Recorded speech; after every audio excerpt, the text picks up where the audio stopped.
창세기 41장입니다. 창세기 39장에서 요셉이 감옥에 누명을 쓰고 이제 감옥에 갇히게 되죠. 그리고 창세기 40장에서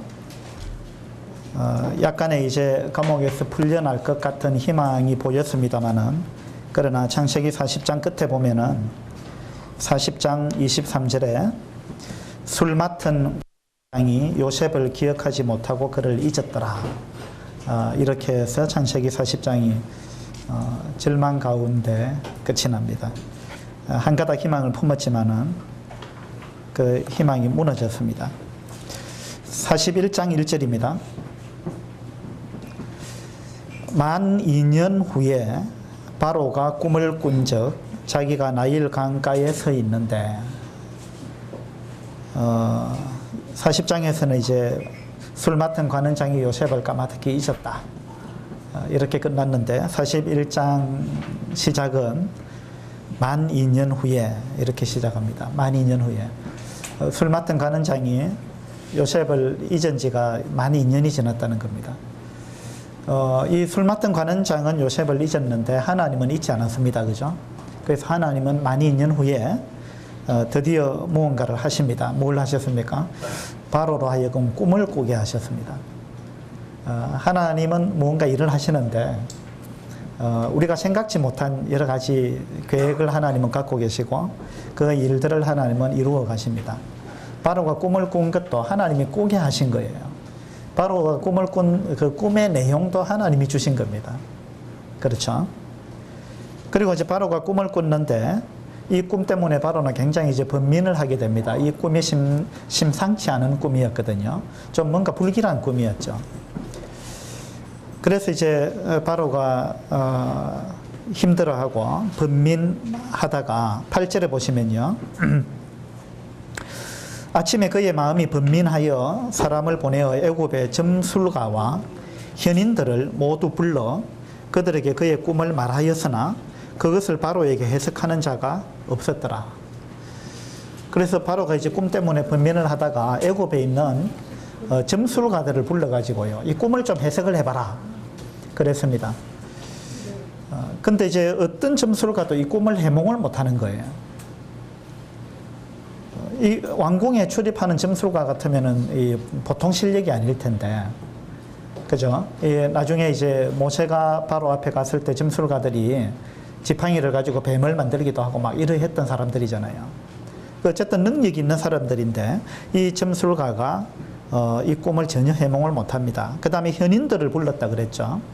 그러니까 현인들, 아주 지혜 있는 사람들, 애굽에서 그래도 이제 제일 똑똑하다는 사람들, 이런 사람들을 불러서 해몽을 부탁했지만 그들도 해몽을 못했습니다.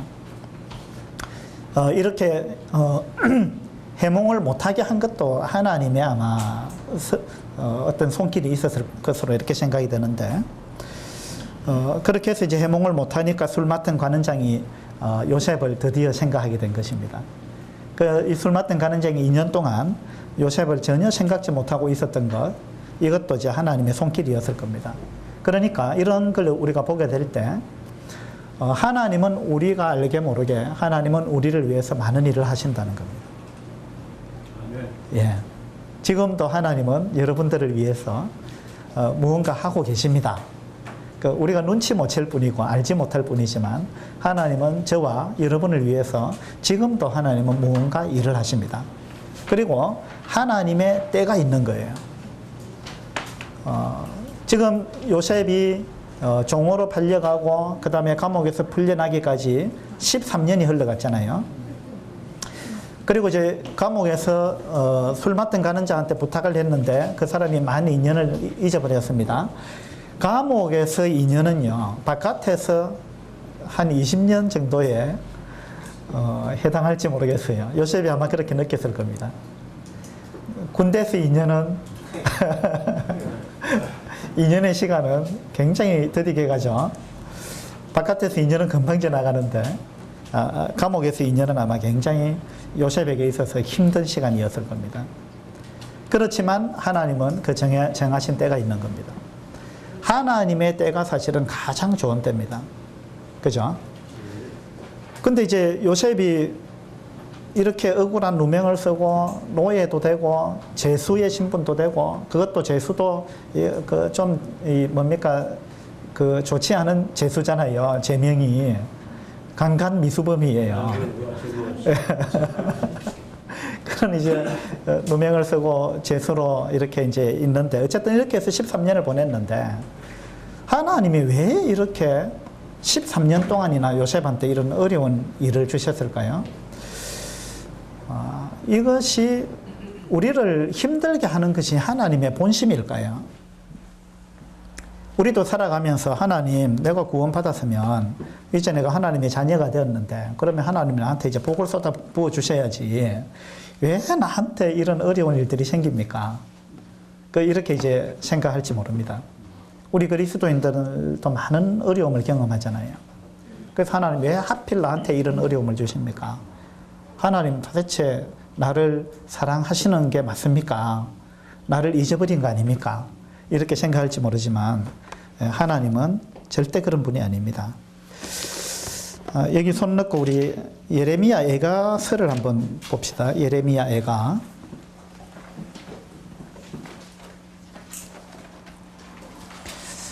구약 1146페이지 정도 되는데요. 예레미야 애가 3장입니다. 3장 25절 기다리는 자들에게나 구하는 영혼들에게 여호와는 선하시도다. 자, 기다리는 자들, 구하는 영혼들, 기다린다. 그러니까 지금 내 상황이 힘들다는 이야기입니다. 그래서 하나님 앞에 간절히 기도하고 있고 또 하나님이 이 상황을 좀 호전시켜 주시기를 기다리는 자. 예, 우리 그리스도인들은 기다리는데 숙달돼야 됩니다. 요즘 시대는 너무 성급한 시대예요. 그래서 뭐 우물에서 숭늉을 구하듯이 요즘은 너무 성급한 시대죠. 모든 것이 너무나 빠르게 흘러가기 때문에 우리는 인내하고 기다리고 이렇게 하는데 참 미숙한 것 같아요. 그런데 하나님은 우리가 인내하고 기다리는 그런 훈련을 하기를 하나님은 원하신다는 것을 우리가 알 수 있습니다. 기다리는 자들에게나 구하는 영혼들에게 여호와는 선하시도다. 그 하나님이 결국은 좋은 걸로 주신다는 이야기죠. 26절에 사람이 여호와의 구원을 바라고 잠잠히 기다림이 좋도다. 네. 이 구원은 우리 영혼 구원뿐만 아니라 우리 현재 어려운 상황 가운데 하나님이 그 가운데서 나를 구원해 주실 것, 이런 걸 이제 기다리는 거죠. 그래서 사람이 여호와의 구원을 바라고 잠잠히 기다림이 좋도다. 잠잠히. 잠잠히라는 말이 참 저는 좋은 말인 것 같아요. 잠잠히. 그러니까 하나님도 우리를 잠잠히 사랑하십니다. 그죠? 어떤 사람들은 막 불같이 막 사랑했다가 금방 또 식어버리는 사람이 있어요. 냄비 같은 사람. 냄비같이. 금방 뜨거웠다가 금방 식어버리고. 요즘 시대의 상황인 것 같아요. 그런 현상인 것 같습니다. 그런데 이제 하나님의 사랑은 그렇지 않죠. 하나님의 사랑은 잠잠히 사랑하는 겁니다.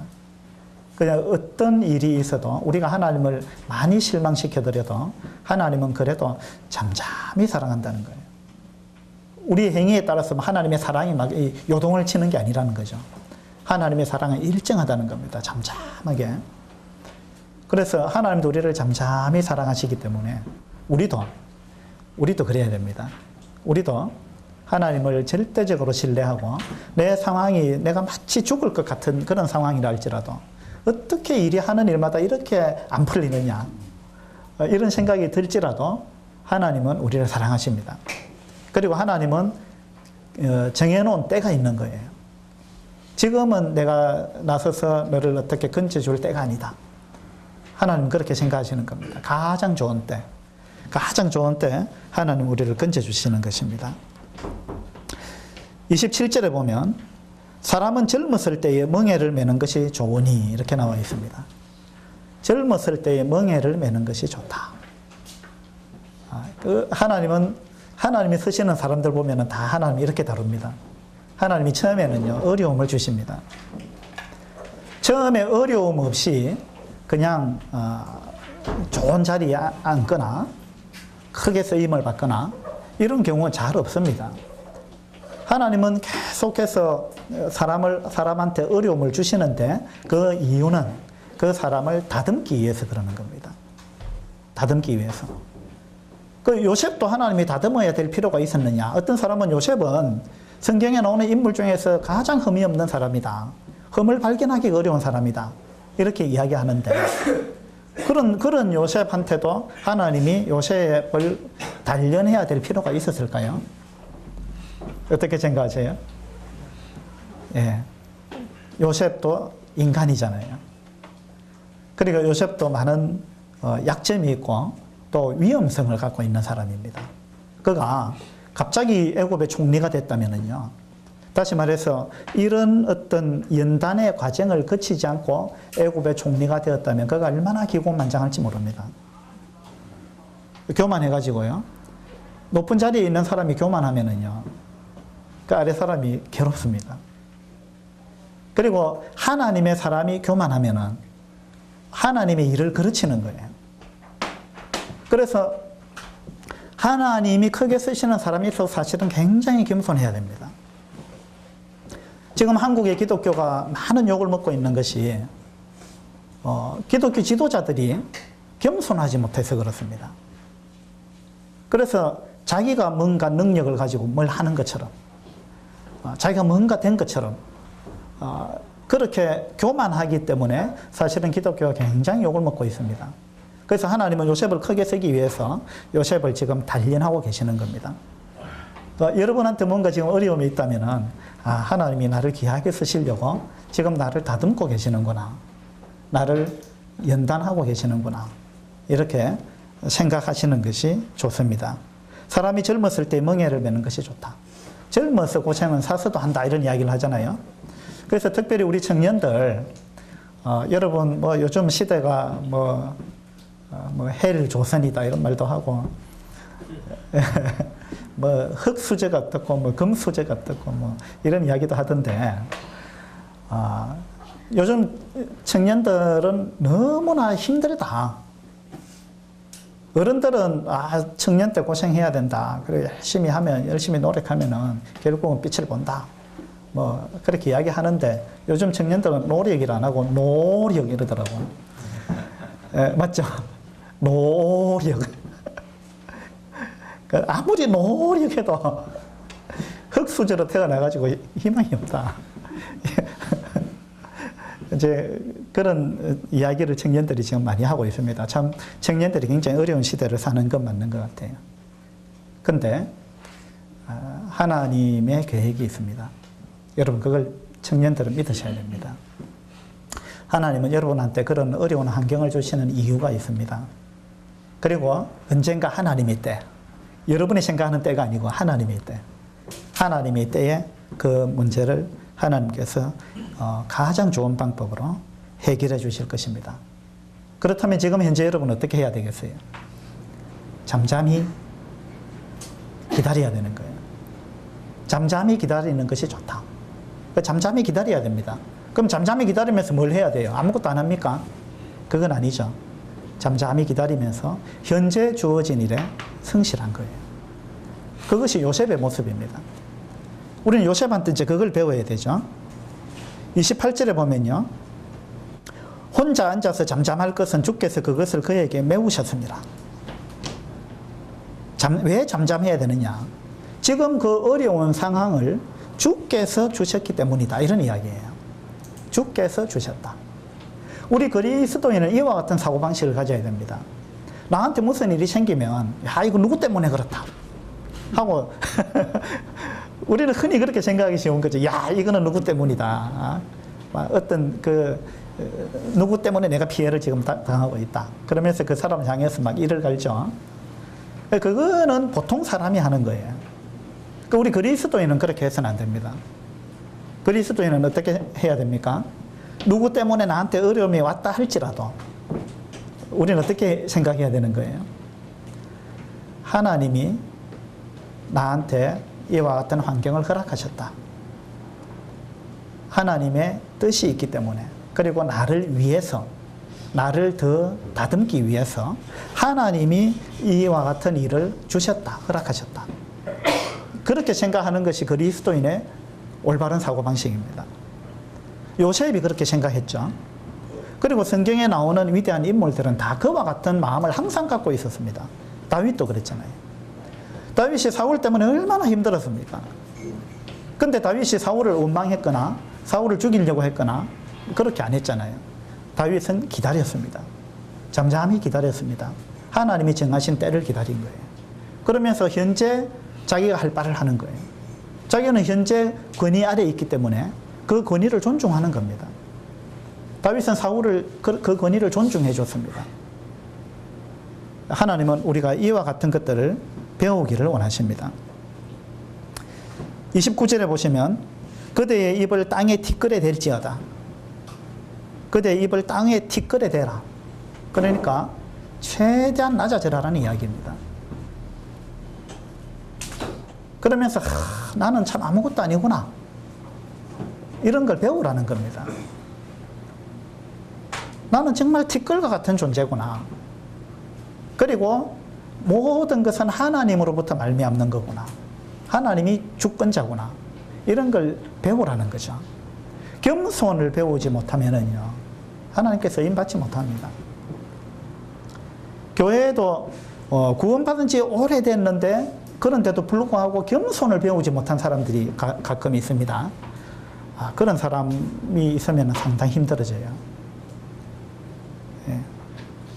그 다음에 30절에 보면 자기를 치는 자에게 뺨을 돌려대어 치욕으로 배불릴지어다. 하나님이 이렇게 말씀하시는 거예요. 너희가 치욕으로 배를 불려라. 그 치욕을 당하는 거, 그것을 이상하게 생각하지 말고 하나님께서 주신 걸로 그걸 받아라는 거죠. 31절에 이는 주께서 영원하도록 버리지 아니하실 것임이며, 그렇죠? 우리 지금 현재 당하는 어려움이요, 영원하지 않다는 겁니다. 32절에 그가 비록 근심하게 하시나 그의 풍부한 인자하심에 따라 긍휼히 여기실 것임이라. 지금은 우리를 근심하게 하시지만 그분은 인자하심이 풍부하신 분이다. 하나님만큼 인자가 풍부하신 분이 없죠. 그래서 그의 풍부한 인자하심에 따라 긍휼히 여기실 것이다. 하나님이 결국은 길을 주신다는 겁니다. 33절에 보면 주께서 인생으로 고생하게 하시며 근심하게 하시면 무엇이 아니라고요? 본심이 아니미로다. 본심이 아니시로다. 하나님의 본심이 아닙니다. 우리는 본심을 잘 좀 오해하는 경우가 있어요. 부부간에도 내 본심을 몰라줄 때 우리 답답합니다. 그죠? 내 마음은 그게 아닌데 오해할 때. 우리 성도들 간에도 마찬가지고. 우리가 하나님의 본심을 잘 몰라가지고 하나님 나한테 어떻게 이럴 수 있습니까? 그건 하나님의 본심을 몰라서 하는 소리예요. 그죠? 이제 우리가 요셉의 삶을 통해서 우리가 하나님을 잠잠히 사랑하고 기다리는 것, 이런 부분을 참 배워야 되겠다 이런 생각을 합니다. 창세기 41장으로 다시 돌아가 보겠습니다. 그렇게 해서 어쨌든 요셉은 잠잠히 기다리면서 성실하게 자기 할 바를 했습니다. 요셉이 17살에 자기는 이제 꿈을 꾸고 자기가 지도자의 자격을 갖춘 것처럼 생각했는지 모릅니다. 그런데 하나님은 아직 아니다. 네가 좀 더 배워야 된다. 좀 더 단련을 받아야 된다. 네가 지도자가 되기 위해서는 30살이 돼야 된다. 하나님은 그렇게 생각하신 거죠. 다윗도 보세요. 다윗도 젊은 날에 기름 부음을 받았습니다. 왕으로. 근데 하나님이 왕으로 바로 서시지는 않았어요. 기름 부음을 받고도 정말 왕위에 올라가기 위해서는 많은 어려움을 감당해야 했습니다. 모세도 마찬가지입니다. 모세가 40살에 자기가 이제 뭘 좀 해보려고 했죠. 근데 하나님은 아직 아니다. 너는 좀 더 단련을 받아야 된다. 그래가지고 미디안 광야에서 40년을 단련받게 하십니다. 우리 주님도 보세요. 주님 공생애를 몇 살에 시작하셨습니까? 30세. 요셉도 30세에 종려가 됐는데 주님인데도 불구하고 하나님은 30세가 되도록 기다렸습니다. 그러니까 우리 사람은 굉장히 성급한데 하나님은 그렇지 않다는 거예요. 우리 청년들도 보면 상당히 좀 성급한 게 있습니다. 아, 내가 왜 지금 이걸 하고 있어야 되냐, 이 아까운 청춘을. 심지어는 우리 예지까지도 그렇게 이야기하던데, 내가 이 청춘을 이렇게 썩힐 수 없다. 학교에서 대학을 위한 공부만 하면서.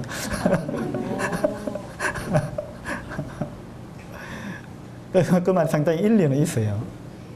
근데 좀 성급한 게 있어요, 성급한.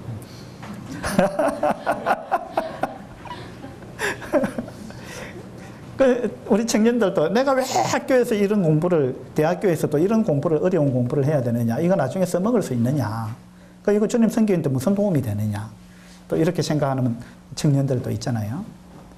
그래서 지금 당장 내가 이 주님 섬기는데 필요한 것만 하면 되지 않느냐.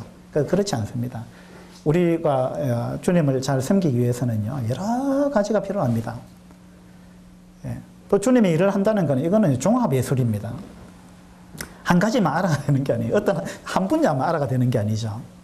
전반적으로 사람 관계를 비롯해서, 그죠? 사람을 다루는 일이기 때문에 전반적인 부분에 지식과 경험과 이제 이런 것들이 필요한 거죠. 그래서 우리 청년들 너무 성급하게 생각하지 마시고 좀 잠잠히 기다리면서 하나님이 지금 현재 허락하시는 거, 이런 부분을 성실하게 해 나가시면 그 모든 것들이 나중에 다 쓰임을 받습니다. 우리가 일하는 데 도움이 되는 것들이죠. 14절 보겠습니다. 그렇게 해서 이제 꿈을 아무도 해석을 못하니까 그때 이제 술 맡은 간원장이 요셉을 추천을 했죠. 14절입니다. 이에 바로가 사람을 보내어 요셉을 부르매 그들이 급히 그를 옥에서 내놓은지라. 자, 옥에서 이렇게 쉽게 풀려날 줄 아무도 몰랐을 겁니다. 그죠? 하나님은 이런 일을 계획하고 계셨습니다. 요셉이 곧 수염을 깎고 그의 옷을 갈아입고 바로에게 들어가니. 자, 이제는 옥에서 나올 때는요, 아주 그냥 수염을 깎고 좋은 옷을 입고 왕 앞에 이제 전혀 제수의 모습이 아닌 그런 모습으로 딱 서게 만듭니다. 15절에 바로가 요셉에게 이르되 내가 한 꿈을 꾸었으나 그것을 해석하는 자가 없더니 들은즉 너는 꿈을 들으면 능히 푼다 하더라. 바로가 요셉한테 이렇게 이야기합니다. 요셉을 만나자마자 바로는 너 무슨 죄 지어가지고 감옥에 갔냐, 뭐 이런 걸 물어본 게 아니에요. 요셉도 바로 앞에 서가지고 내가 억울합니다, 내 좀 풀어주세요, 뭐 이런 거 하지 않습니다. 지금 이런 걸, 그런 거 완전히 그냥 뛰어넘었습니다. 상황이 전혀 그런 상황이 아닙니다. 바로가 요셉을 딱 보자마자 이 나라에 똑똑하다는 사람들 다 모아서 내가 이야기를 했는데도 이거 아무도 해결하지 못하는데 너는 이거 잘한다며. 요셉을 완전히 높이는 겁니다. 내가 술객들, 점술가들 다 불러서 해봐도 아무도 못하고 현인들을 불러서 해몽하라 해도 아무도 못하는데, 그런데 너는 꿈을 들으면 능히 푼다 하더라. 요셉을 얼마나 지금 높였습니까? 뭐 죄수로서 전혀 그렇게 대하지 않습니다. 요셉을 굉장히 지금 높이고 있습니다. 그러면 여러분이 지금 이와 같은 입장이라면 요셉처럼 이제 바로 왕 앞에, 그 당시 최대의 권력자 앞에, 그 엄청난 나라에 최대의 권력자 앞에 딱 섰는데 그 권력자가 여러분을 막 이렇게 높입니다. 그러면 여러분 어떻게 하시겠어요? 요셉이 이렇게도 할 수 있어요. 제가 꿈 해몽은 좀 하지요. 제가 2년 전에 그 술 맡은 간원장 그 꿈도 제가 정확하게 해석해 줬습니다. 제가 뭐 그건 제가 뭐 합니다, 잘합니다, 뭐 이렇게 이야기할 수 있는데 요셉이 그렇게 이야기 안 했어요. 요셉 뭐라고 이야기했어요? 16절 보시면요, 이 16절 너무 아름다운 구절이죠. 요셉이 얼마나 다듬어졌는지 이 한 구절로 우리가 알 수 있습니다. 요셉이 바로에게 대답하여 이르되 내가 아니라. 바로는요, 너는 이랬습니다. 너는 꿈을 들으면 능이 푼다 하더라. 너는 대단한 사람이다. 너는 엄청난 능력을 갖고 있다. 내가 그렇게 들었다. 너만큼 똑똑한 사람이 없는 것 같아. 바로가 막 이렇게 얘기를 하는데 요셉은 내가 아닙니다. 내가 아니라 하나님께서 바로에게 편안한 대답을 하시리이다. 이렇게 이야기합니다. 내가 아닙니다. 저는 그런 능력이 없습니다. 제가 뭘 그런 걸 하겠습니까? 요셉이 이렇게 이야기하는 거예요. 내가 아닙니다. 하나님께서. 이 창세기 41장의 핵심 구절이에요. 내가 아니라 하나님께서. 창세기 37장하고는 아주 대조적입니다. 창세기 37장에 요셉이 처음에 꿈을 꾸었잖아요. 한번 봅시다. 37장에.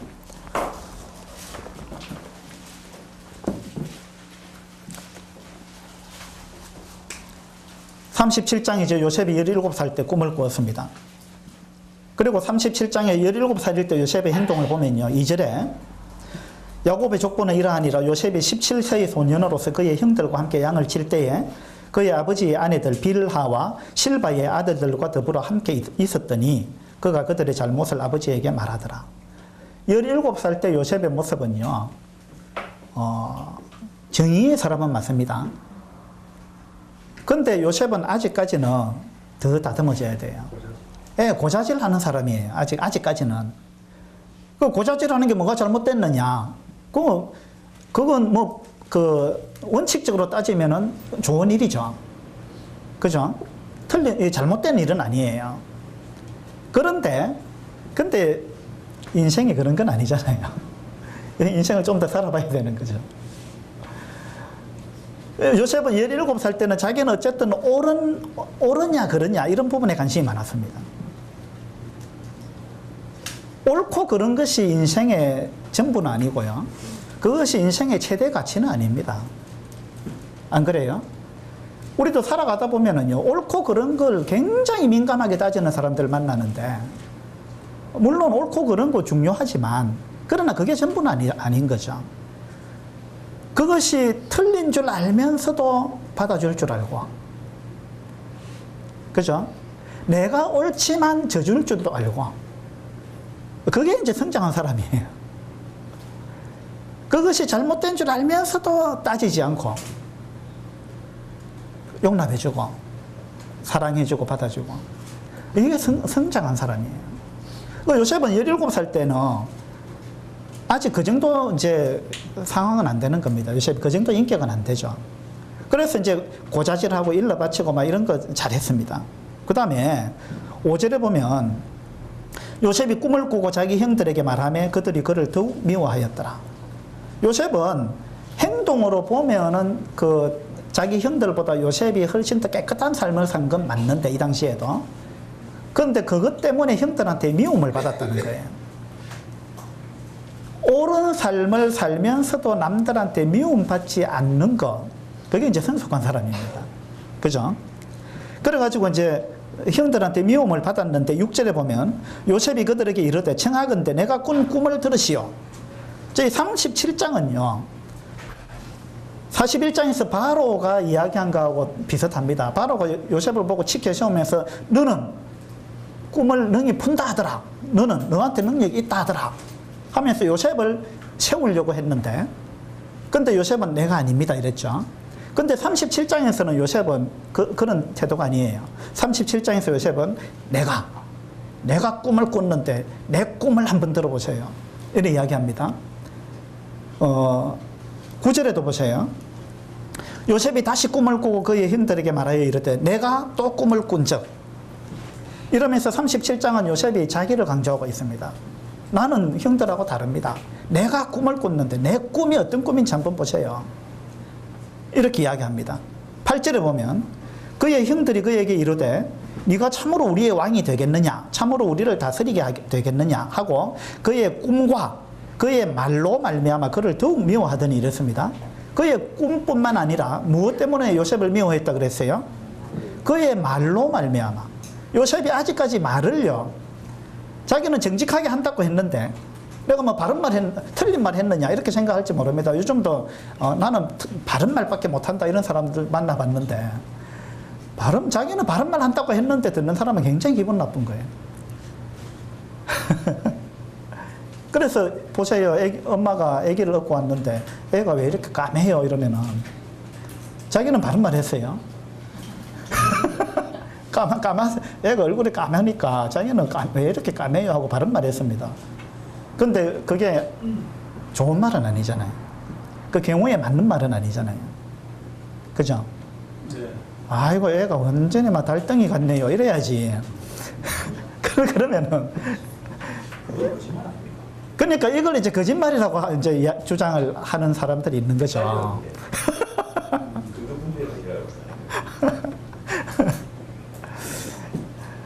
그래서 이제 예. 그래서 오늘 제가 이제 이야기 드리고 싶은 게 옳은 것만이 전부는 아니라는 거죠. 그 요셉은 그런 걸 배워야 했습니다. 그 8절에 보면 그의 말로 말미암아 그를 더욱 미워했다. 아무리 맞는 말을 한다 할지라도요. 상대방을 배려해서 말할 줄 알아야 되는 거죠. 예. 그 요셉은 아직 그런 거 못했습니다. 그래서 현대어 성경에 보니까 8절을 이렇게 번역해 놨어요. 그가 스스럼 없이 말하는 것을 보고 그를 더욱 미워했다. 스스럼 없이 말했다. 자기 꿈을 꿨다 할지라도 그 꿈을 들었을 때 형들이 얼마나 기분 나쁠까 생각해야 되죠. 그래서 그걸 조심해서 말해야 되죠. 근데 스스럼 없이 말했다. 그 다음에 9절에도 그 현대어 성경에 일어났어요. 또 그 꿈 이야기를 하였다. 이렇게 번역해 놨어요. 또 지난번에 꿈 이야기했을 때 형들이 굉장히 그것 때문에 자기를 막 언짢아하고 미워하고 했다는 걸 알면서도 또 그 꿈 이야기를 했다는 거예요. 스스럼 없이. 예. 아직까지 요셉이 다듬어지지 못한 부분입니다. 그런데 41장에 가면 이제 요셉이 13년 동안요 노예로 있고 재수 생활을 하면서 이렇게 하면서 요셉이 이런 부분이 다듬어졌습니다. 이 부분이 다듬어졌는데 그것이 16절에 41장 16절에 내가 아닙니다. 37장에서는 내가 꿈을 꿨는데 그 꿈을 자기가 꾼 겁니까? 하나님이 주신 거지. 모든 게 그런 거예요. 내가 그 꿈을 만들어낸 거 아닙니다. 하나님이 주신 거예요. 하나님이 나한테 이런 꿈을 주셨습니다. 뭐 이 정도 이야기하면 좋은 건데 내가 꾼 꿈을 들어보라고. 자기가 뭐 엄청난 능력이 있는 것처럼 그런 거지 우리 조심해야 된다는 거죠. 그래서 41장에 오니까 이제 내가 아니라 하나님께서 이렇게 이야기합니다. 25절에도 보세요. 41장 25절에 요셉이 바로에게 아뢰되 바로의 꿈은 하나라. 하나님이 그가 하실 일을 바로에게 보이심이니이다. 하나님이 꿈을 꾸게 하셨습니다. 요셉의 지금 생각이요. 모든 것은 하나님으로부터 말미암는다. 분명한 이런 믿음을 갖고 있었어요. 그래서 바로 왕께서 꿈을 꾸셨는데 그 꿈은 하나님이 주신 겁니다. 그렇게 이야기하는 거예요. 그래서 41장은 보면요. 하나님께서, 하나님이 이런 단어가 계속 반복됩니다. 이게 41장의 핵심이에요.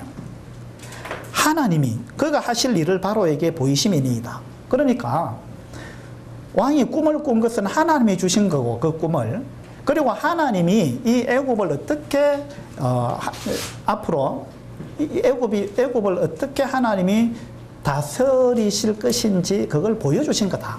그러니까 당신이 애굽을 다스린다고 생각할지 모르나 실제로는 하나님이 다스린다. 그 이야기거든요. 그 다음에 28절 보세요. 내가 바로에게 이르기를 하나님이 그가 하실 일을 바로에게 보이신다 함이 이것이라. 하나님이 강조하죠. 하나님이 그가 하실 일을 보이신 거다. 32절에도 바로께서 꿈을 2번 겹쳐 꾸신 것은 하나님이 이 일을 정하셨습니다. 하나님이 속히 행하시리니. 계속해서 하나님이 하십니다. 하나님이 하십니다. 내가 꿈 해몽하는 것도 하나님이 하시는 겁니다. 그런 이야기입니다. 그 다음에 51절 한번 보세요. 요셉이 그의 장남의 이름을, 이제 요셉이 총리가 됐습니다. 총리가 되고 이제 결혼을 하고 첫 아이를 낳았는데 그 장남의 이름을 므낫세라 하였으니 므낫세의 이름의 뜻은요 잊어버린다 이런 의미를 갖고 있어요. 잊어버린다. 그 뭘 잊어버리느냐? 그 뒤에 보면 그의 장남의 이름을 므낫세라 하였으니 하나님이 내게 내 모든 고난과 내 아버지의 온 집 일을 잊어버리게 하셨다 함이요. 그러니까 13년 동안 온갖 고생을 했는데 요셉이 이제 므낫세를 딱 낳고 나서 하는 말이 하나님이, 핵심이 하나님이 내게 내 모든 고난과 내 아버지의 온 집 일을 잊어버리게 하셨다. 하나님이 하셨다. 내가 이제 내가 억울하게 당했던 모든 이들 내가 잊어버리겠다. 그 이야기인데, 근데 요셉이 하는 말이 내가 이거 잊어버리겠다 라고 생각한 게 아니에요. 하나님이 나로 하여금 잊어버리게 하셨다. 이렇게 이야기하는 거예요. 이걸 우리 배워야 됩니다. 하나님이 내게. 사람이 권력을 딱 얻으면은요, 주로 어떤 생각하느냐 하면, 이제 권력을 딱 얻으면은 자기 생각대로 뭔가 좀 칼을 휘두를 수 있잖아요. 그러면 어떤 생각이 딱 드느냐 하면, 내 손 볼 사람 몇 사람 있다. 내가 손을 좀 봐야 된다. 이런 생각을 딱 하기가 쉬워요. 그래서 여러분 역사를 보세요. 가까운 역사를 봐도 대통령이 딱 바뀌면은 막 누구 잡아들여가지고 막 이거 하는 거 우리 많이 봤잖아요. 권력 바뀌면은 자기가 감옥 가고. 권력이라는 건 그런 거예요. 그래서 우리가 뭐 옛날에 역사 조선시대고 뭐 역사를 쭉 보면요. 늘 그런 것이 반복됐습니다. 권력을 잡으면 그 권력을 휘두르고 싶어지는 거예요. 굉장히 조심해야 되는 거죠. 요셉도 권력을 잡고 권력을 마음대로 휘두르고 싶어지는 그런 마음이 충분히 생길 수 있는데 하나님은 그렇게 안 되도록 요셉을 13년 동안 하나님은 훈련시켰습니다. 우리도 이런 훈련을 받아야 된다는 거죠. 그래서 요셉은요, 그걸 다 내가 이전에 당했던 억울한 일들, 이런 거 내가 다 내려놨다, 이제. 잊어버렸다. 기억하지 않겠다. 그런 마음을 가지고 자기 장남의 이름을 므낫세라고 지었습니다. 이거 참 중요한 거죠. 옛날에 억울했던 일, 자기 피해 당했던 거, 이런 거 잊지 못해가지고요. 그것 때문에 거기에 함몰돼가지고 자기 인생이 그 피해 의식에 갇혀가지고요. 인생이 그걸로 그냥 거기 갇혀가지고 전진하지 못하고 매일 그냥 누구 원망만 하다가 인생 끝나는 사람들이 있어요. 요셉이야말로 그렇게 할 수도 있었는데, 안 그래요? 요셉이야말로 억울한 일을 얼마나 당했습니까? 그래서 이를 갈고 그럴 수 있는데 요셉 그렇게 안 했다는 거예요. 요셉이 총리가 딱 되고 나면 손 볼 사람 몇 사람 있죠, 사실은. 보디발의 아내 손 좀 봐야 되잖아요. 예. 그 다음에 술 맡은 간원장도 손 좀 봐야지. 그 다음에 자기 형들도 좀 손 봐야지요. 예. 사실은 그런 사람들 손 볼 사람이 있는데 요셉은 그런 생각 전혀 안 했다는 거예요. 요셉이 총리가 돼가지고 보디발의 아내 또는 보디발 술 맡은 간원장 불러와라. 이렇게 안 했다는 거죠. 잊어버렸습니다. 여러분 억울한 일 당한 거 있죠? 므낫세 하세요, 므낫세. 예? 잊어버리세요. 그거 참 잊기 어렵습니다. 저는. 불현듯 생각이 나죠. 밤마다 생각이 나. 그 생각하면 잠이 안 옵니다. 그럼 누구 손이냐? 자기 손이에요. 자기 손해입니다. 므낫세라고 이름을 지었던 요셉처럼요. 요셉의 현명함입니다. 그거 여러분 잊어버리세요. 이 갈지 마시고. 이 갈면은요, 이 치료하려면 돈 많이 듭니다. 잊어버리세요. 그리고 어떻게 하면 잊을 수 있느냐? 하나님이 그렇게 하셨다. 그걸 배우면 잊을 수 있는 겁니다. 하나님이 나한테 허락하신 일이다. 누구를 위해서? 나를 위해서. 나를 위해서 하나님이 그렇게 허락하신 일이다. 그리고 하나님의 때가 있다. 이걸 여러분이 기억하시게 되기를 바랍니다. 52절에 보세요. 차남의 이름을 에브라임이라 하였으니 하나님이 나를, 요셉이 계속 하는 말이 하나님이 하셨다. 하나님이 나를, 하나님이 내게, 이렇게 이야기합니다. 에브라임이라 하였으니 하나님이 나를 내가 수고한 땅에서 번성하게 하셨다 함이었더라. 그 이제 요셉이 총리가 되고 번성해졌잖아요. 이 에브라임이라는 말은 열매를 많이 맺다 이런 이야기인데, 근데 내가 열매를 이렇게 맺게 된 것도 하나님이 하셨다 이런 이야기입니다. 모든 것은 하나님의 은혜다. 내가 하나 된 것은 하나님의 은혜다. 사도 바울도 그렇게 이야기했잖아요. 내가 하나 된 것은 하나님의 은혜다.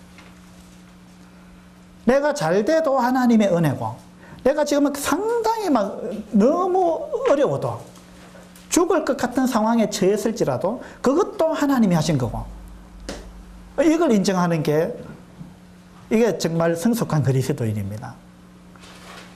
좋으나 나쁘나 내 상황이 너무 좋을지라도 또 너무 안 좋을지라도 그 모든 것은 하나님으로부터 말미암았다. 하나님이 허락하신 거다. 라는 걸 우리가 믿음으로 받아들이는 것. 이것이 진짜 성숙한 그리스도인입니다. 하나님은 요셉을 그렇게 다듬기를 원하셨어요. 그 요셉이 드디어 그렇게 다듬어졌습니다. 요셉이 총리가 돼도 교만해지지 않는 거예요. 이건 하나님의 은혜다. 내가 이렇게 결실하게 된 건 하나님의 은혜다. 내가 그렇게 어려웠던 것도 하나님이 나한테 주신 거다. 얼마나 아름다운 믿음입니까? 하나님은 우리를, 저도 마찬가지고 우리를 이렇게 다듬기를 원하십니다. 구원받은 것은 출생에 불과한 거죠. 그 다음에 자라가야 됩니다. 성장해 가야 되죠. 그 하나님이 원하는 수준이 이제 이런 수준이죠. 어제 가정집회에서도 이야기했습니다만은 최근에 제가 그 어떤 책에 좀 푹 빠졌는데, 예수와 함께한 저녁 식사, 그 책을 보고 너무 좋아가지고 그 사람이 쓴 책을 여러 권을 샀어요. 몇 권 읽었는데, 어제 최근에 읽었던 거는 이제 예수와 함께한 직장 생활. 그 책을 읽고 좋아서 2번을 읽었어요. 그 책에서도 보니까 이제 하나님이 정말 우리한테 요구하는 게 뭐냐, 원하는 게 뭐냐, 이런 걸 이제 좀 발견할 수 있었어요. 어떤 사람이 직장에 이제 원서를 냈습니다. 아주 큰 직장에 입사 원서를 냈는데 자기는 안 될 줄 알면서도 냈어요. 그 책에 보면은. 근데 자기를 그냥 받아줬다는 겁니다. 그 회사에서. 그래, 받아줬는데 너무 좋은 조건 하에 받아줘가지고 이 사람이 이제 그 직장 생활을 하면서 이제 그 직장이 어떤 직장인지를 알아가는 이제 이런 이야기인데요. 그 직장은 하나님의 이제 회사입니다. 그러니까 하나님이 우리를 하나님의 회사에 우리를 고용했다는 이야기죠. 근데 그 이제 직장은 5층까지 있는데 건물이 한 층이 굉장히 넓어요. 이 5층이 각자 따로 놀아요. 그래서 이제 1층부터 5층까지 이 회사가 어떻게 움직이는지 한번 돌아보고 각 층의 문제점을 나한테 보고해라. 사장이 그런 임무를 줍니다. 그래서 이 사람이 1층에 딱 갔는데요. 1층에 가니까 사람들이 그 컴퓨터로 저기 게임하고 있고, 뭐 주식 투자하고 있고, 뭐 그냥 빈둥빈둥 놀고 있고, 쭉 둘러보니까 1층에 있는 모든 사람들이 회사에 기여하는 일은 하나도 안 하더라는 거예요. 전부 그냥 자기 하고 싶은 거 하고 있는 거예요. 빈둥빈둥 놀면서. 그런 걸 보면서, 야, 정말 이상하다. 어떻게 이렇게 해서 회사가 돌아가느냐. 이제 그렇게 생각하고 이제 1층의 문제점을 다 파악했다고 이제 사장한테 메일로 딱 보냈습니다. 그러니까, 자네가 아주 정확하게 봤다. 그렇게 이야기했어요. 이 사람이 사장한테, 근데 이 사람들 왜 그냥 둡니까? 이랬어요. 그것이 내 뜻이다. 하나님이 그랬습니다. 사장이 결국 이제 하나님인데, 그것이 내 뜻이다. 나는 강요하지 않는다. 언젠가 깨닫게 될 거다. 나는 기다리고 있다. 그들이 언젠가는 다 깨닫고 내가 원하는 그런 근무를 하게 될 거다. 그러면서 이제 기다리는 모습이 나와요. 이 사람이 이제 2층으로 갔는데 2층에는 이제 사람들이 바삐 움직이는데 2층은 1층하고 너무 달랐어요. 2층은 모든 것이 질서정연했습니다. 아주 그냥 깨끗하고 너무 흐트러진 게 전혀 없어요. 그런데 2층은 문제가 뭐냐 하면은 너무나 질서정연하고 깨끗하고 깔끔하고 정돈되어 있고 막 행동에 흠잡을 게 없고 막 한데, 그런데 이 사람들은 그 규율과 규칙에 너무 얽매여가지고 그 규칙 지키느라고 사실은 회사에 기여할 수 있는 도움되는 일은 못하고 있는 거예요. 그러니까 이게 이제 거기에 빠지는 거예요, 사실은. 그래 하면 안 된다. 뭐 이게 옳은 거다. 뭐 해가지고 어쨌든 아까 이야기했다시피 이게 이제 어린아이 수준이죠. 그래서 뭔가 질서정연하고 깨끗하고 정돈되어 있고 막 기계가 돌아가듯이 돌아가는 거는 좋은데 그건 사실은 사장이 원하는 건 아니라는 거예요.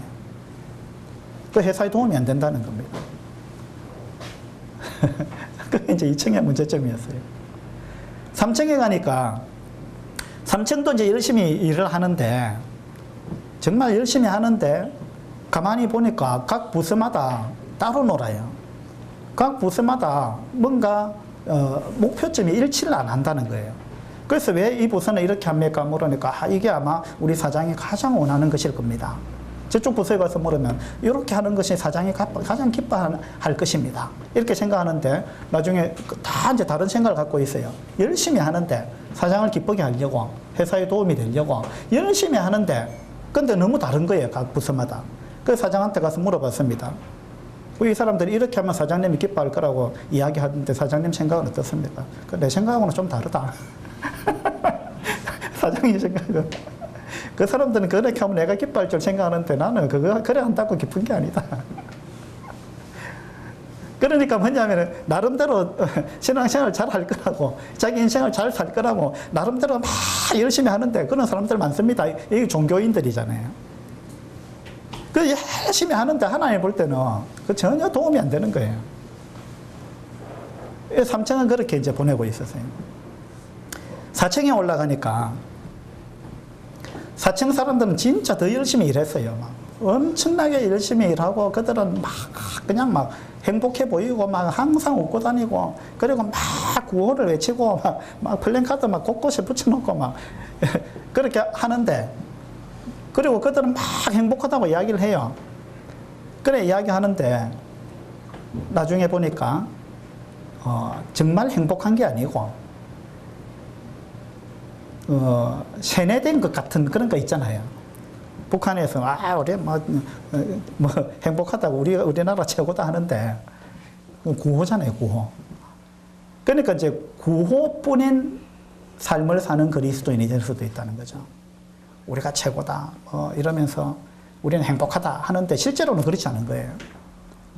그래가지고 자기 생각대로 뭔가가 안 되니까 막 이제 사장을 원망하는 거예요. 사장님이 이거 좀 이렇게 해줬으면 좋은데 사장님이 이렇게 안 해줘가지고 결국 이 일이 우리 생각대로 안 됐다. 뭐냐면은 자기 생각대로 안 됐다는 거예요. 사장의 생각이 더 중요한데 자기 생각대로 안 됐다. 그래갖고 내가 이렇게 엄청난 업적을 올릴 수도 있었는데 이게 못 안 됐다. 결국 뭐냐면은 자기 성취, 자기 목표 달성, 거기에 이제 핵심이 가 있었어요. 그래서 우리도 신앙생활을 하면서 또 우리 인생을 살아가면서 그럴 수 있다는 거죠. 하나님의 뜻하고는 상관이 없는데 내가 정해놓은 목표 그리고 이 자아 성취 또는 뭐 그런 거 있잖아요. 메슬로의 이 피라미드 인간의 욕구 뭐 피라미드 그것도 보면 맨 위에 있는 게 뭡니까? 뭐죠? 자아 뭡니까? 자아 실현 맞아요.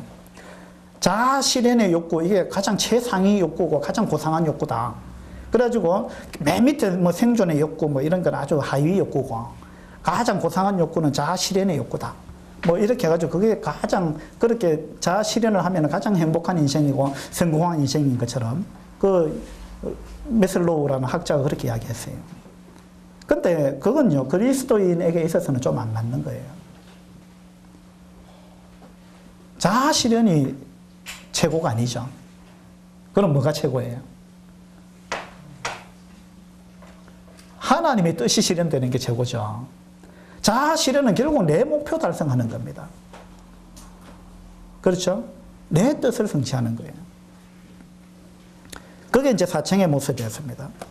근데 5층에 가보니까 5층에 있는 사람은 그렇게 막 분주하지가 않아요.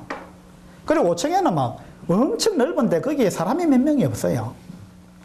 이 사람이 처음에는 오해를 했습니다. 와, 이 회사 사장은 뭐, 이 5층 넓은 층을 자기 혼자 다 쓰네. 비능률적이래. 이렇게 생각했는데, 나중에 이제 보니까, 다 5층에 와서 일하기를 사장은 원하는데, 그것도 자발적으로 그렇게 하기를 원하는데, 5층에 안 온다는 거예요, 사람들이. 다른 데 빠져 있다는 거죠. 그 5층에 있는 사람의 5층에 있는 사람들의 특징은 뭐냐 하면은 관점이 다르다는 거예요. 관점이 사장의 관점에서 모든 걸 본다는 거예요. 사장의 관점에서 모든 관점이 사장의 관점이라는 거예요. 사장의 생각이 내 생각이고 이 회사가 잘 되는 게 내가 잘 되는 거고 이것이 분리가 안 되고 하나가 됐다는 거예요. 그래서 그 단계에 이르면은 회사 생활이 쉬워진다. 이제 그 내용이 그런 거죠. 우리 그리스도인의 삶도 그런 것 같아요. 그래서 우리도 그 5층에 이르게 되면 그것이 이제 하나님이 원하는 건데 그건 뭐냐면은 그 회사가 만들어내는 게 결국 뭐냐면 제품이 뭐냐면은요. 사랑을 만들어내는 회사입니다. 사랑. 근데 사람들이 사랑 아닌 엉뚱한 걸 자꾸 만드는 거예요. 하나님은 우리의 삶을 통해서 결국은 사랑을 만들어내는 거. 그걸 원한다는 거죠. 사랑을 만들어내는 거. 그 사랑 속에는 다른 사람을 향한 용서와 관용과 기다림과, 그죠? 그 다음에 내 상황이 어떠하든지 상관없이 하나님을 신뢰하고 따라가는 거. 또 다른 사람을 배려하는 거. 뭐 이런 것들이 다 포함되어 있는 거죠. 그래서 요셉의 삶을 보면은 요셉이 정말 그런 걸 배운 것 같아요.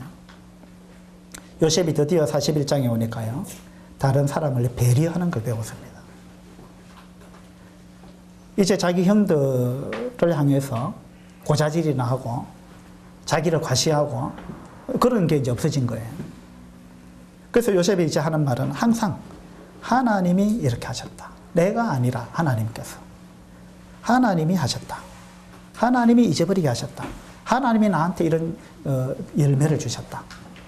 그렇게 요셉은 이야기를 하고 있습니다. 그래서 우리가 이런 부분을 배우게 되면은요, 인생이 잠잠해집니다. 그 잠잠히 기다리는 거 가능해지는 거예요. 잠잠히 살아가는 거 가능해집니다. 잠잠히 반대말은 뭐겠어요? 예?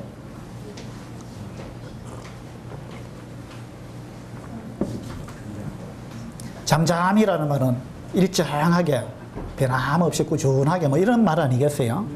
그러면 그 반대는 뭐예요? 기복이 심하다는 거예요. 그래서 어떤 사람은 정말 이걸 파도를 탑니다. 막. 그리스도인이라 해도 그리스도인이 막 이렇게 파도를 타고 막 좋을 때는 막 그 사람만큼 좋은 게 없고 막 자기가 최고고 또 좀 안 좋을 때는 막 누구한테 실망하고 이러면 막 완전히 바다 밑에까지 막 빠져가지고 자기가 제일 불쌍하고 뭐 이런 것처럼 그리고 막 모든 걸 포기해버릴 것처럼 막 이렇게 하는 거 이거는 굉장히 미성숙한 단계입니다. 우리가 어떤 일을 당해도 잠잠하게 이렇게 성장해 가는 거 이게 참 필요한 거예요. 그래서 열등감에 빠진 사람은요 이 기복이 심합니다. 어떤 때는 자기가 좀 뭘 하나 잘하면은요 막 하늘 높은 줄 모르고 막 올라가는 거죠. 다른 사람 무시하고 자기 과시하고 근데 자기가 뭘 좀 잘못했잖아요. 그럼 완전히 그냥 바다 밑에까지만 내려가는 거죠. 그래서 이 기복이 엄청 심한 겁니다. 이건 원인은 동일합니다. 한 가지입니다. 뭐냐면 교만입니다. 교만. 그러니까 열등감의 다른 말은 교만입니다. 왜 그러냐 하면 자기가 형편없게 낮아졌을 때 이것도 하나님으로부터 왔다. 하나님이 나한테 주신 거다. 나를 위해서. 이걸 깨달으면은요. 이걸 깨달으면은 요셉이 굉장히 어려운 상황에서도 흔들리지 않았잖아요. 그죠? 그리고 자기가 굉장히 높아졌을 때, 뭔가 잘했을 때, 이때도 흔들리지 않습니다. 교만하지 않습니다. 왜? 하나님이 나를 이렇게 높이셨다. 이것도 하나님으로부터 왔다. 그러니까 가장 좋은 것도 하나님으로부터 왔고 가장 지금 안 좋은 것도 하나님으로부터 왔다. 이걸 인정하는 사람은 교만할 이유도 없고 열등감에 빠져서 비굴해질 이유도 없다는 겁니다. 이걸 배워야 되죠. 요셉은 이게 가능했어요. 이걸 배웠습니다. 그래서 여러분 어쨌든 간에 막 그냥 비참해지거나 비굴해지거나 그것도 교만입니다. 왜? 내가 중심은 자기입니다. 하나님이 이렇게 나한테 주셨다라고 생각 안 하고 내가 할 수 있는데 못해갖고 이래 됐다. 중심이 기준이 자기예요. 내가 했다라는 거예요. 그게 교만이잖아요. 내가 잘못했다. 그리고 내가 잘했다. 그러니까 교만한 겁니다. 그러니까 막 이렇게 교만해가지고 남을 무시하게 되고 또 뭐가 잘못되면은 내가 잘못했다는 거죠. 하나님이 없는 거예요. 하나님이. 그래서 요셉처럼 내가 아니라 하나님께서 여러분 창세기 41장에서 반드시 이걸 배워야 될 것 같아요. 우리 이사야서 9절 하나 보도록 합시다.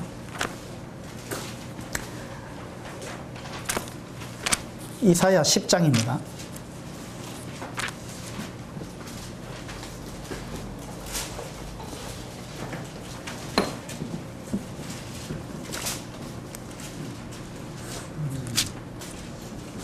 이사야 10장 15절입니다. 15절. 아주 재미있는 이야기죠. 도끼가 어찌 찍는 자에게 스스로 자랑하겠으며. 자, 이거 여러분 한번 생각해 보세요. 어떤 사람이 도끼를 가지고 나무를 막 찍어가지고 큰 나무를 쓰러뜨렸습니다. 엄청난 일을 했죠. 그래서 도끼가 막 자랑하는 거예요. 누구한테? 찍는 자한테. 그러니까 도끼를 들고 나무를 찍은 사람이 있는데 이 도끼가 그 사람한테 야, 나 대단하지 막 자랑하는 거예요. 내가 이 엄청난 걸 쓰러뜨렸다. 자랑하는 겁니다.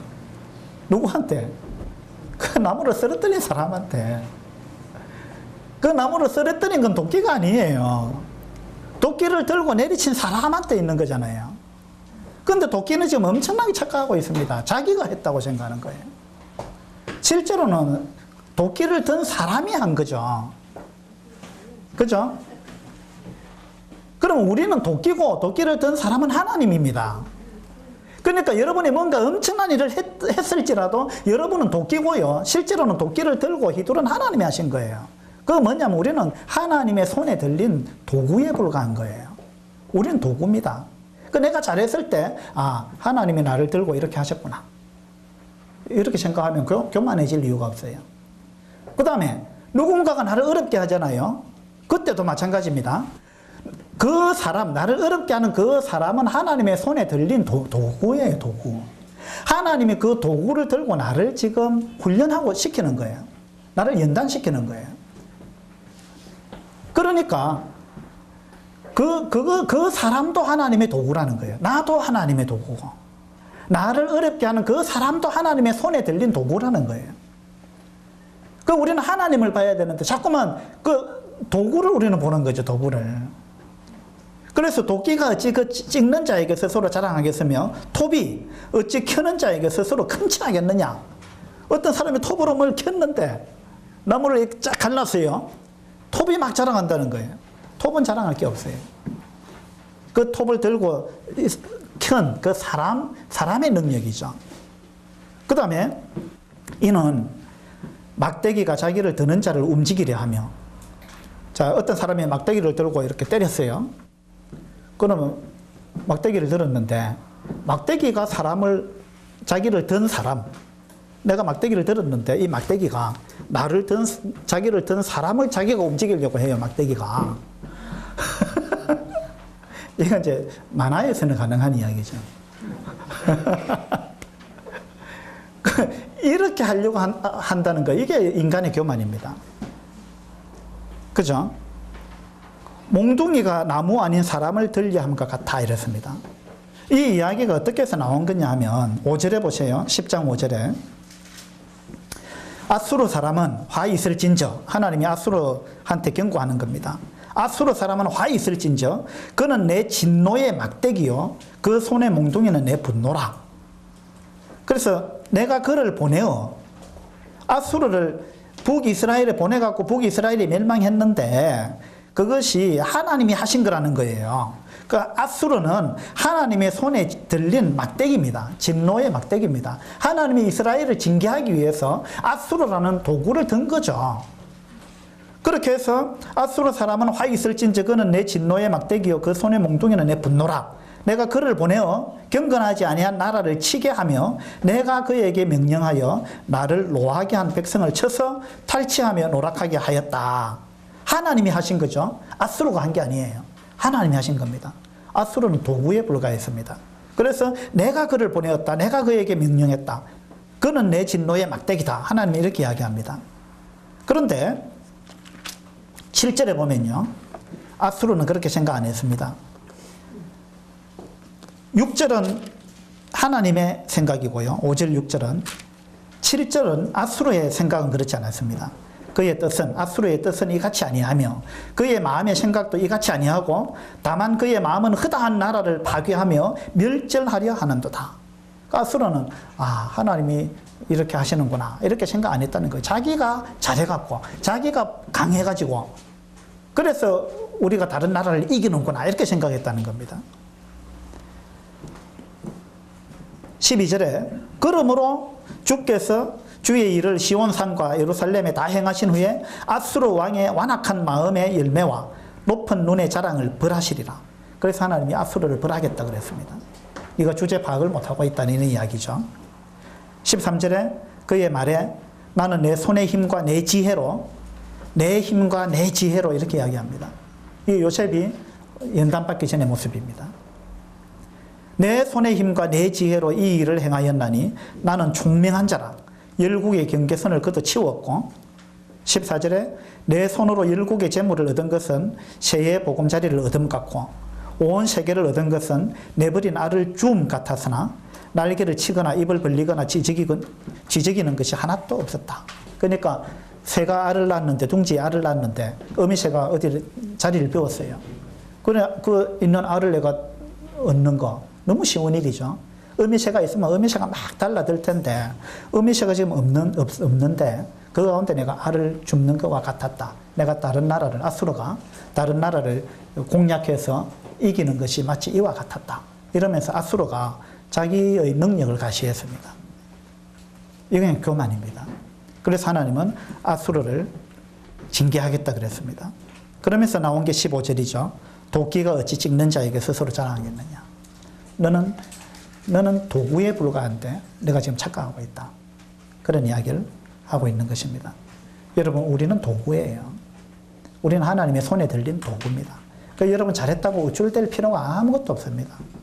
또 누군가가 나를 힘들게 했다고 그 사람을 미워하거나 원망할 이유가 없다는 거예요. 하나님이 그 사람을 들고 나를 단련시키고 있는 거예요.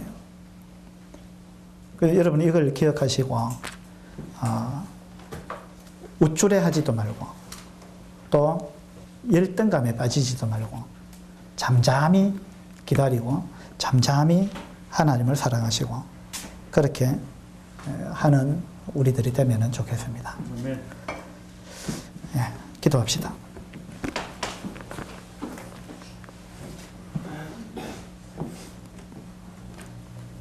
아버지 하나님, 요셉의 생애를 통해서 저희들에게 여러 가지 교훈을 주시는 것을 감사를 드립니다. 요셉이 13년 동안 많은 어려움을 당했습니다마는 그것은 하나님의 뜻 가운데 있는 예정된 일이었습니다. 하나님은 그러한 일을 통해서 요셉을 더 연단시키시고 결국은 더 좋은 것을 주시기 위해서 그렇게 하셨습니다. 우리의 삶 가운데도 그와 같은 일들이 있음을 깨닫게 되고 감사를 드립니다. 우리도 요셉이 성숙한 단계에 이르렀듯이 그렇게 성숙해 갈 수 있도록 하나님 도와주시기를 바랍니다. 요셉이 13년 기간, 그 기간 동안에는 그 기간이 너무 길게 느껴졌겠지만 그러나 요셉이 110세까지 살았던 것을 생각해 보게 될 때 그 이후의 삶이 훨씬 더 길었고 그 이후에 지나간 13년을 돌이켜보게 되었을 때 그 13년은 잠깐이었을 것을 깨닫게 됩니다. 우리들에게 어려움이 계속 지속되는 것 같아도 나중에 돌이켜보았을 때 그것은 잠깐이었다는 것을 우리가 고백하게 될 것입니다. 이런 부분을 우리가 미리 알고 하나님께 감사할 수 있도록 도와주시기 바랍니다. 우리 주 예수 그리스도 이름으로 감사하며 기도드립니다. 아멘. 수고하셨습니다. 수고하셨습니다.